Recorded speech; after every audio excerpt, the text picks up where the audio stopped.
May the Father of our Lord Jesus Christ enlighten the eyes of our hearts, that we may know what is the hope that belongs to His call. To you, Lord, I will offer a sacrifice of praise.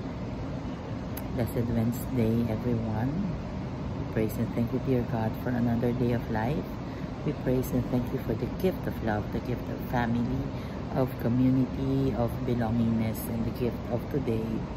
In today's gospel, we are being reminded about the blind man that Jesus was able to heal. Pero kakaiba itong pinagaling niya kasi nung unang beses hindi pa totaling magaling, naging dalawang beses pa. Anong ibig sabihin? What is the reminder for us in today's gospel? It is not about God na kulang ang kakayahan niya, but it is about us that kahit na pinaramdam niya na inihango na tayo sa kasalanan, kahit na right here, right now, alam natin na ito si Kristo, ang anak ng Diyos, na hindi tayo pababayaan, kahit na marami nang nagsabi, nakita na natin, naramdaman na natin, and yet kulang pa din, and yet hindi pa rin sapat ang mga ginawa niya, and yet ayaw pa natin totally surrender. Ito tayo, kailangan ulit-ulitin pa ng Panginoong Diyos ang kanyang presensya sa ating buhay. Kailangan ulit-ulitin niya pang sabihin sa atin na mahal kita, ikaw ang mahal ko, hindi kita pababayaan. Kailangan ulit-ulitin pa. Bakit? Kasi the hardness of our hearts, matikas ang ulo natin, madalas hintayin pa natin talagang nandun na tayo sa edge bago natin totally ibigay sa Kanya ang lahat ng tiwala at pagmamahal.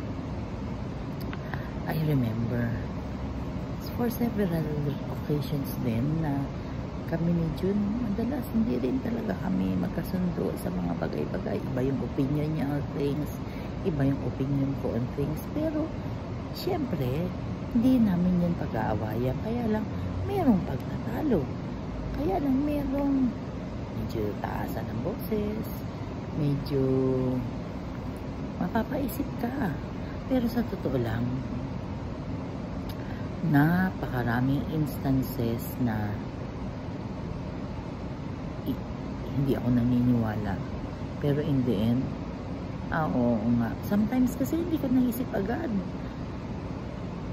Mas, yung, kaya nga, it takes two to tango eh. Hindi pa pwedeng ikaw lang, sarili mo lang. Kaya nga, diba, sa HJM, yung mga naging leaders, dapat mag-asawa. Bakit? Kasi pwedeng may iba siyang pananaw, ikaw may ibang pananaw.